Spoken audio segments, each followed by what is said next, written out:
Olá, bom dia. Bom dia, bom domingo para todo mundo.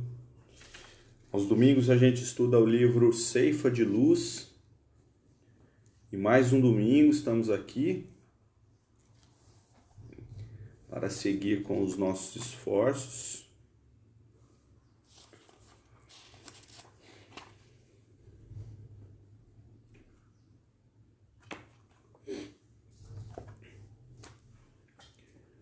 Vamos então nos concentrar em mentalizar as forças de luz que são emanadas dos mensageiros de Jesus para toda a humanidade, para os nossos lares, se misturando aos nossos alimentos, a nossa água,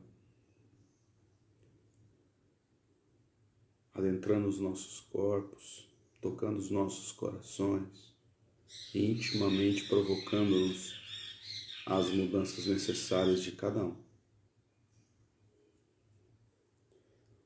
Senhor, Senhor, acorda-nos, Senhor da vida, Mestre de amor, excelso amigo, guia-nos pelas boas veredas, pelos bons caminhos. Diante de Ti, Senhor, eu nada temerei, porque sabemos que os Teus desígnios para a humanidade são os desígnios do próprio Pai. O Teu cajado nos guia, Senhor, e com ele somos arrebanhados como grande grupo de ovelhas sob seu comando. Senhor, esteja conosco, hoje e sempre, que assim seja. Bom dia Joyce, bom dia Ana, quem mais está aqui? Deixa eu ver. O pessoal vai chegando, né? Bom dia. No Ceifa de Luz dessa semana, que a gente está estudando, capítulo 23, intitulado Seguindo à Frente. Seguindo à frente. É bastante comovedor, né? Pensarmos em seguir à frente. Porque nunca, acredito que em nenhum momento das nossas vidas a gente pensou que passaria por um momento como o que nós estamos vivendo hoje, né? Sabíamos que muitas coisas iam acontecer, né? Sabíamos através das escrituras, de possibilidades que a gente ouvia, né? Mudanças e algumas coisas assim, mas a gente nunca imaginou que seriam tão profundas. Como nada se opera sob pé de radicalismo, sob hostes de violência na natureza, como tudo é parcimonioso, paciencioso, a natureza ela opera sempre no silêncio, né? A natureza é silenciosa e vagarosa, porque as construções são firmes, né? Elas não se desmoronam. Como é assim, é só a gente perceber o entorno. Quando aparecem ondas devastadoras e destruidoras da ordem que nós estabelecemos para nós mesmos, nós chegamos a pensar que a única possibilidade disso acontecer são mudanças necessárias que passamos por nosso próprio envolvimento. Então, não tem nada que seja enviado da parte do alto, né, de Deus, para a sua criação, que não tenha motivo, né?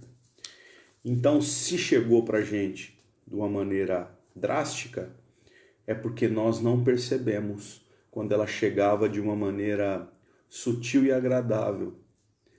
A vida tem nos proporcionado isso, meus amigos.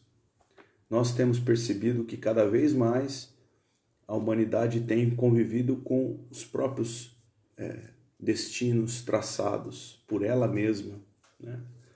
Nós somos responsáveis por tudo que nos acontece, de um jeito ou de outro. Então, se nós passamos hoje por dificuldades de relacionamento, foi porque nós mesmos provocamos essa dificuldade do relacionamento. Não tem outro sentido que não seja esse. Se nós passamos por dificuldades de saúde, é porque nós provocamos esse dificultar para nós mesmos. A humanidade ela é responsável por tudo que acontece com ela.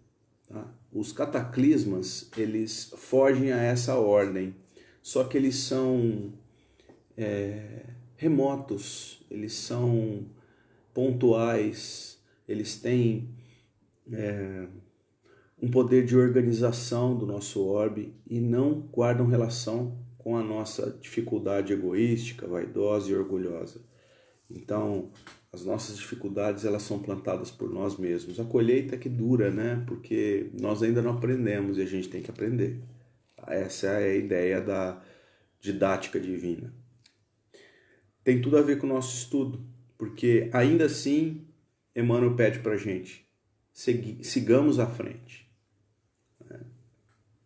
Ele analisa um versículo que está na segunda carta de Paulo aos Coríntios, que diz assim: assim que, se alguém está em Cristo, nova criatura é. Isso está na 2 Coríntios, capítulo 5, versículo 17. Assim que, se alguém está em Cristo, nova criatura é. Essa é a nossa tradução da Vulgata Latina. Chegou para a gente há mais ou menos 350 anos, mais ou menos. Bom, mas antes disso, houveram outras línguas que organizaram o Novo Testamento, tá bom? Que são as mensagens da vida de Jesus, os exemplos de Jesus. A primeira das línguas que foi usada para adensar o que a gente chama de Novo Testamento, né? A metade superior da Bíblia, foi o grego, principalmente o grego koiné, que era um grego usual. A gente foi no original e nós chegamos à seguinte frase, essa mesma, 2 Coríntios 5,17. Assim que, se todos em Cristo, renovados os atos do primitivo passado, veja, tornar-se renovado. Assim que, se todos em Cristo, renovados os atos do primitivo passado, veja, tornar-se renovado. Então, a renovação, ela passa por renovarmos os nossos atos. Antes dos atos, tem uma história, né? As nossas ações, que a gente promove com as mãos, com os olhos, com a boca, né? Com o nosso corpo, com os nossos sentidos, que guarda relação com a ação, né? São os atos. Antes disso, uma história aconteceu. Como assim? Primeiramente, existe um envolvimento da criatura. E a criatura não é o corpo, a criatura é um espírito. Né? Existe um envolvimento. Por quais veredas tu te embrenhaste? Né? Por onde gostastes de caminhar? Quais são os apelos que te aproximam? Né? Quais são as necessidades íntimas que nos fazem feliz, que nos é urgente. Da onde vem isso? Então, antes da ação, tem uma vibração. E são as vibrações às quais nós nos aproximamos, que nós entendemos que seja valoroso, que nós entendemos que seja positivo para a gente. Vamos dizer assim, eu sou uma pessoa, é fictício, tá? Eu gosto de estudar geologia. A geologia é a ciência que estuda o solo. Aonde eu vou procurar subsídios para nutrir o meu desejo? Eu vou atrás de sites, pessoas que falam de geologia. Então, hoje eu uso o Instagram, Facebook, o Google, eventualmente posso pesquisar em uma biblioteca física. Nós temos uma muito boa aqui em Ribeirão Preto, lá no centro, tá? Chamada Sinhá Junqueira. E então nós temos uma quantidade enorme de áreas que a gente pode pesquisar qualquer assunto, né?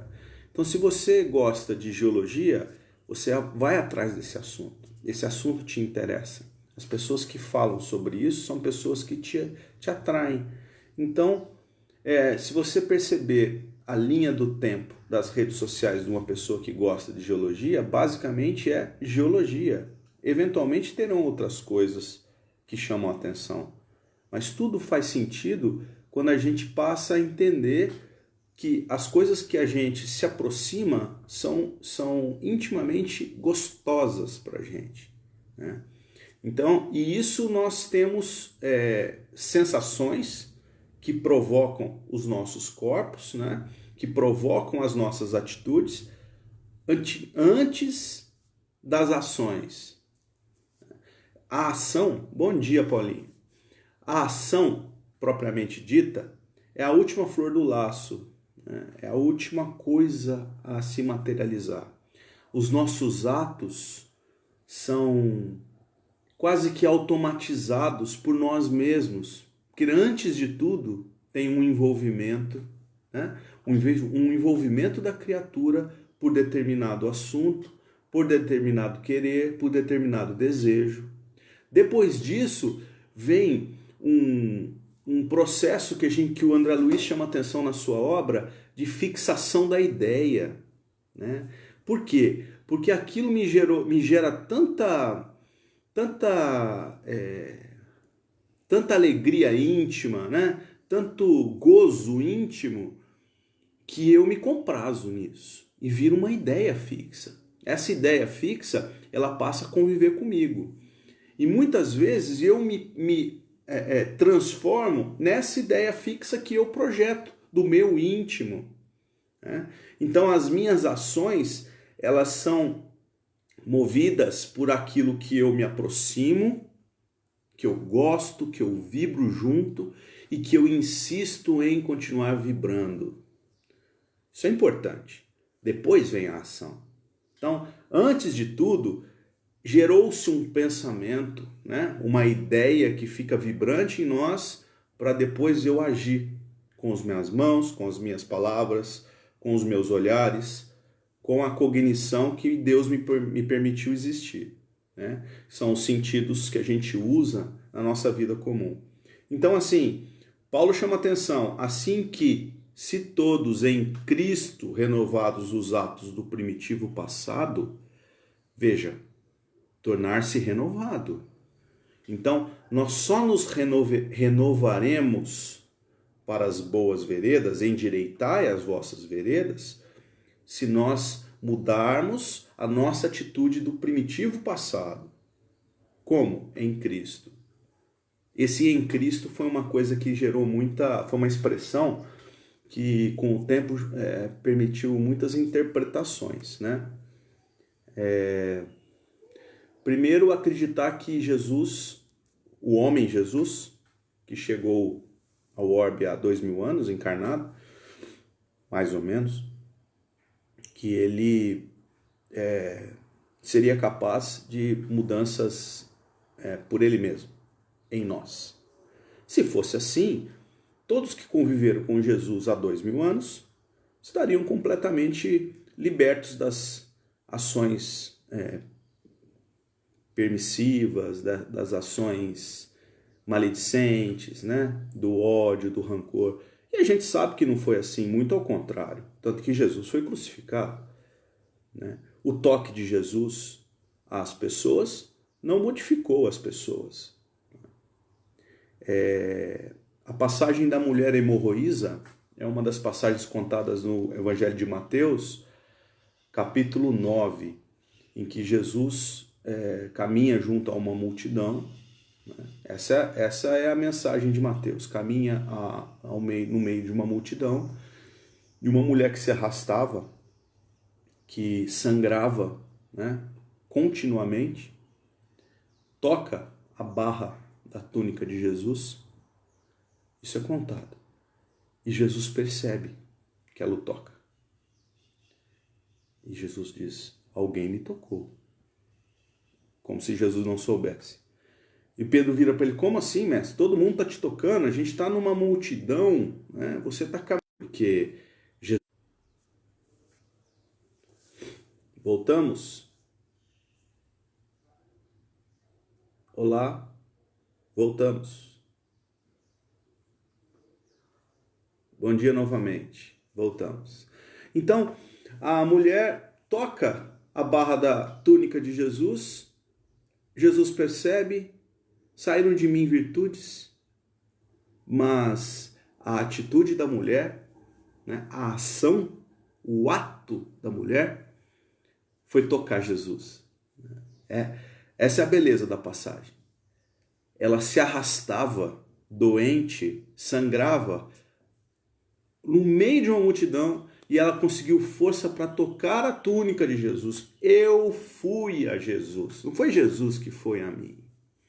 Então, Jesus não foi crucificado para salvar os pecados, né? Para redimir os pecados da humanidade. Isso é conversa inventada, né? Esse em Cristo deu razão a isso, né? Porque o Cristo, é preciso que se saiba, que se comente sempre, que Cristo não é sobrenome, Cristo não é nome próprio, Cristo é uma condição que Jesus alcançou, né? O homem Jesus. Vocês já pararam para pensar que Jesus, que nos perdoe o mestre, mas Jesus talvez não chame-se Jesus, né? Foi como ele se apresentou para a gente, aquele Espírito. Sim, eu sou o Daniel nessa encarnação. Será que eu sempre me chamei Daniel? Com certeza não, né? E Jesus sempre se chamou Jesus? Não. Então, é preciso que se compreenda: Cristo não é um sobrenome, não é uma denominação, é uma condição que Jesus alcançou. Jesus é um ser crístico, como existem outros seres crísticos que a gente não conhece. Não é para o nosso bico. Agora, que ele foi o maior, e é o maior, sim, é o maior. É o nosso grande exemplo, é o amado mestre. Agora, em Cristo, é uma questão importante para a gente pensar. A renovação em Cristo é a renovação no exemplo, na condição que Jesus alcançou. É isso que Jesus veio trazer para a Terra. Não tem diferença. Não é isso. Não é outra coisa que não seja isso, né? A renovação das nossas ações, elas só acontecerão se nós nos mirarmos nos exemplos de Jesus. É isso. Bom? Então, Paulo chama atenção para isso. O Emmanuel sublinha o estudo para nós hoje, dizendo que, apesar das dificuldades, sigamos à frente. Apesar de tudo aparecer contra, né, os nossos ensejos de mudança, sigamos à frente, com fé. Para todo efeito, existe uma causa. Para todo efeito inteligente, existe uma causa inteligente. Essa foi a maneira com que Allan Kardec, né, o nosso codificador, ele pensou no primeiro momento que ele teve um contato com coisas que ele não sabia explicar. Há 160 anos atrás, mais ou menos, pouco mais, ele teve contato, quase 170, ele teve contato com mesas caminhando sozinhas, né? Cadeiras andando e outras situações que não podiam ser explicadas, né? Não podiam ser explicadas. E foram tratadas pelo homem vulgo de uma maneira espetacular, né? Espetacular no sentido espetáculo. Se vendia ingresso para ver isso, né? E ele, um homem da ciência, buscou o entendimento do que era aquela ação. O que estava acontecendo ali?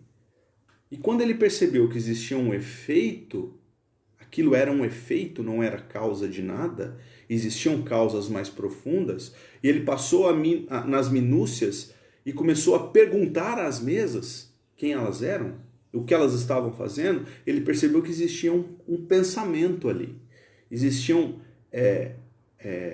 entidades, ele não sabia chamar de espíritos, mas eram entidades que provocavam aquela ação das mesas, das cadeiras, dos objetos.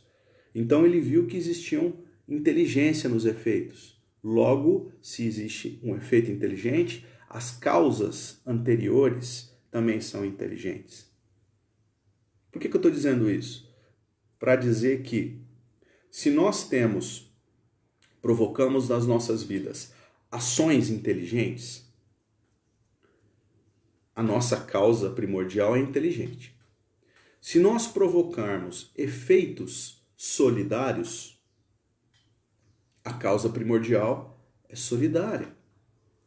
Se nós provocarmos efeitos amorosos, a causa substancial, íntima, é amorosa. Então as nossas ações, elas não são efeitos exclusivos de algo que se pense agora e faça. São construções que são advindas de muito tempo. Às vezes, milênios que os espíritos se debatem com dificuldades desse tipo, né? Com dificuldades de fraternidade, de solidariedade, de amorosidade.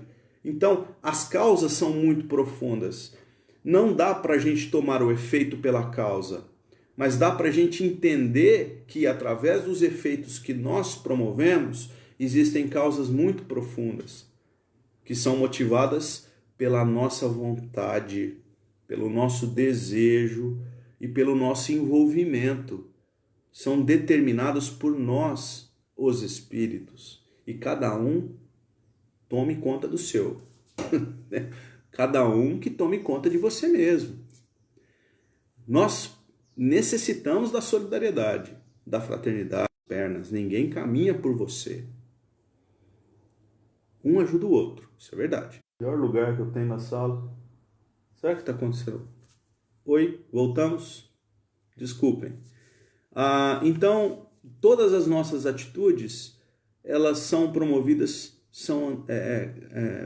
por nós mesmos. As causas, elas são mais profundas, elas são mais... elas são o efeito das nossas atitudes. Ok? Essa carta que o Paulo escreveu, a segunda aos Coríntios, segundo os estudiosos, ela é uma carta que foi escrita depois de duas terem se perdido. Ou seja, pelo que Paulo escreveu as cartas epistolares dele, né, as epístolas, as cartas pastorais dele, os estudiosos chegaram à conclusão que existiram ao menos quatro cartas à comunidade de Coríntio. Isso denota não só uma correspondência, porque as cartas de Paulo elas eram diretivas, né? Paulo direcionava como a comunidade devia se portar a respeito de vários assuntos, porque o cristianismo ele era nascente, né? Na verdade, a palavra cristianismo não era uma palavra que era usada até então. É uma palavra que vai ser usada um pouquinho mais depois. Mas os apóstolos, como Paulo era um deles, que tinham sido incumbidos por Jesus de comandar essas ideias novas que chegavam de fraternidade, de solidariedade, de amor, de compreensão, de perdão pleno, essas ideias eram completamente diferentes do que se pairava no ar naquele momento, né? Completamente diferente. Há 2000 anos, passaram-se 2000 anos e nós ainda temos dificuldades com tudo isso. É verdade, mas nós conhecemos. Então isso nos torna mais responsáveis. Principalmente os espíritas, que estudam, que leem muito. Então quando a gente não é bom com alguém, a gente não é fraterno, não é solidário, nós somos mais responsáveis do que aqueles homens que prenderam e crucificaram Jesus. Tudo bem? É só a gente pensar. Nós já ouvimos muito a respeito de evangelho. Quantas lives, quantos estudos, quantas palestras espíritas falam de perdão, de amor, de solidariedade, de fraternidade? Todas. Não tem nenhuma que não fale disso, de um assunto pertinente a esse. Pois bem, se eu não faço, cada dia eu me torno mais responsável. Eu agravo as causas, provocando efeitos, né? As minhas ações, elas estão enraizadas exatamente nas causas fundamentais, que é o meu orgulho, o meu egoísmo de me manter ainda gelado para essas ideias que eram trazidas por Paulo, pelos apóstolos há 2000 anos, antes por Jesus. Então, Paulo escreveu ao menos 4 cartas aos Coríntios para correção dessas rotas. A primeira não surtiu efeito, que foi aquela carta maravilhosa que fala de amor, né?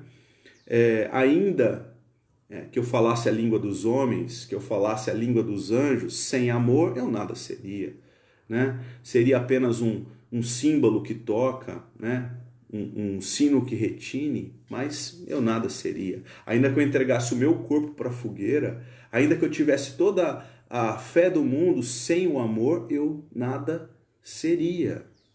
Aquilo ali não tocou o coração dos coríntios, ao menos não da maioria. E ele precisou repetir várias vezes, né? Ao menos mais 3 vezes da primeira, e não surtiu efeito, porque eles continuaram em pé de guerra, continuaram tratando o evangelho de uma maneira vil.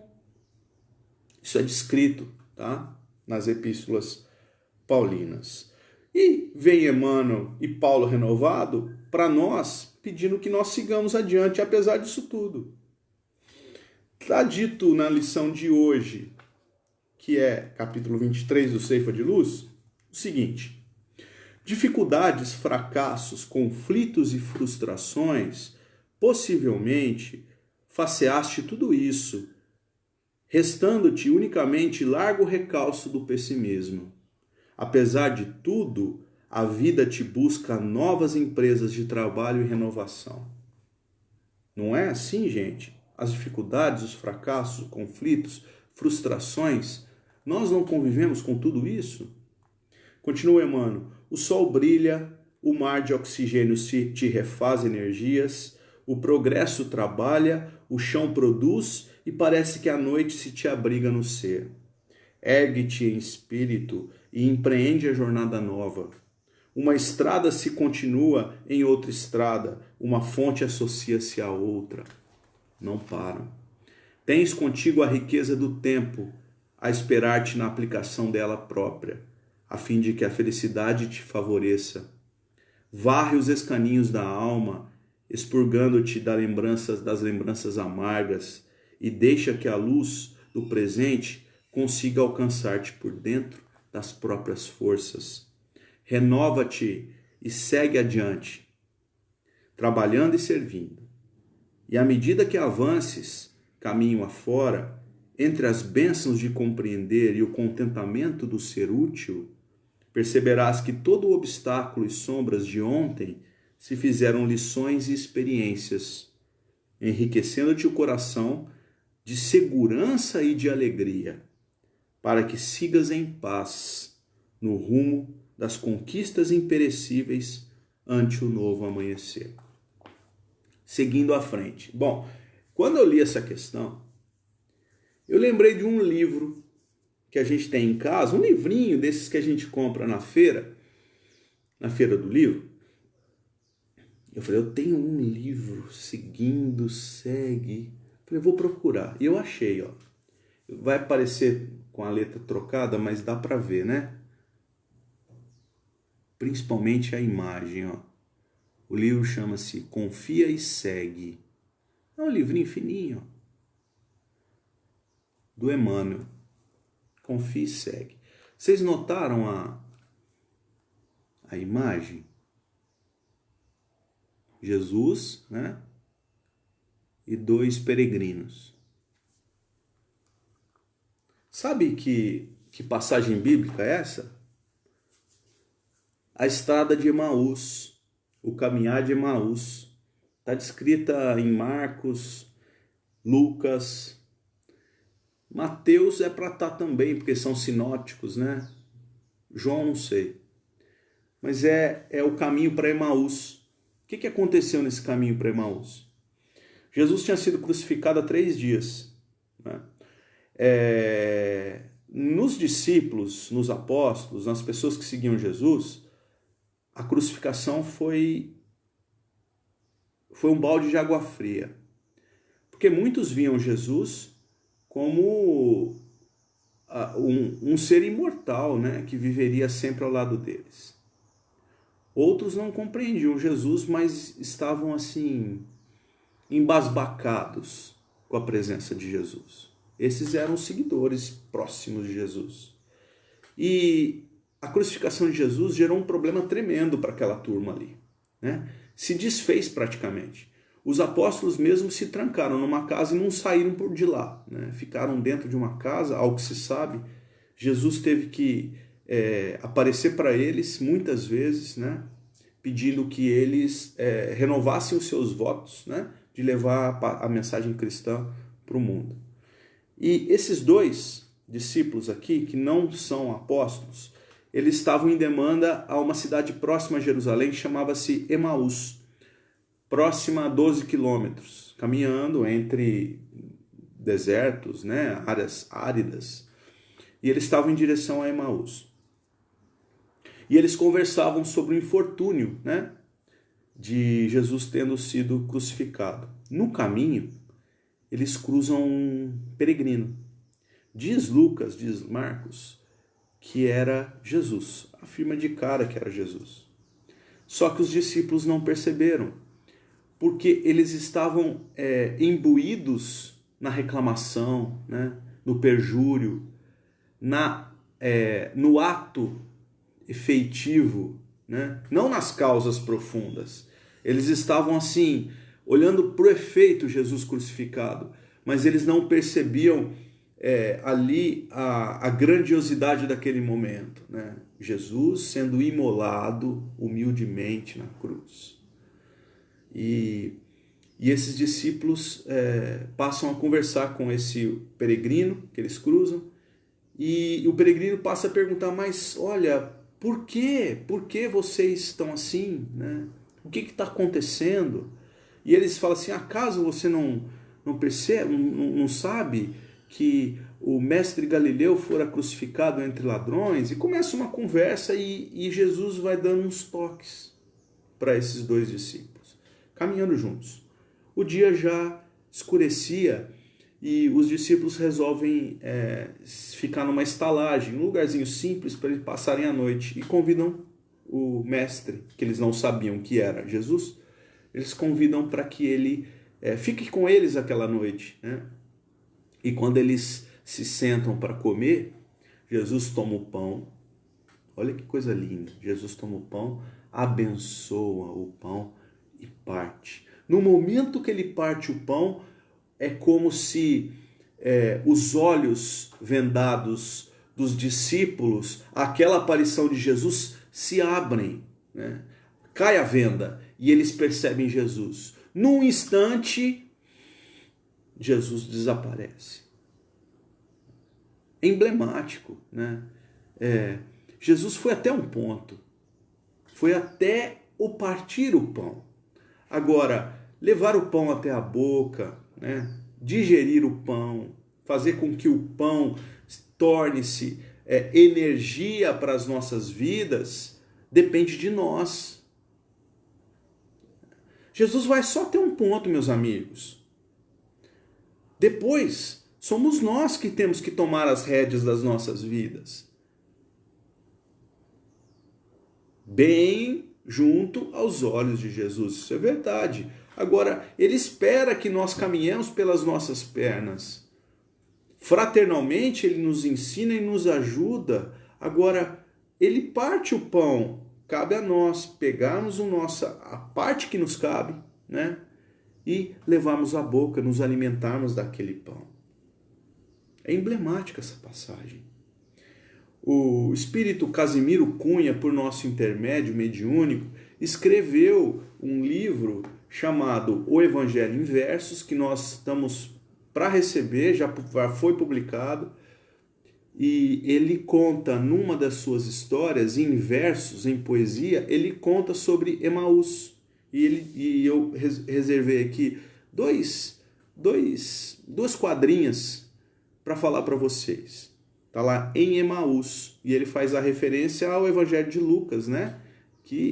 Onde tem essa passagem completa. Está dizendo assim: na estrada para Emaús, 2 discípulos caminhavam, tristes e perdidos, saudade do mestre que amavam.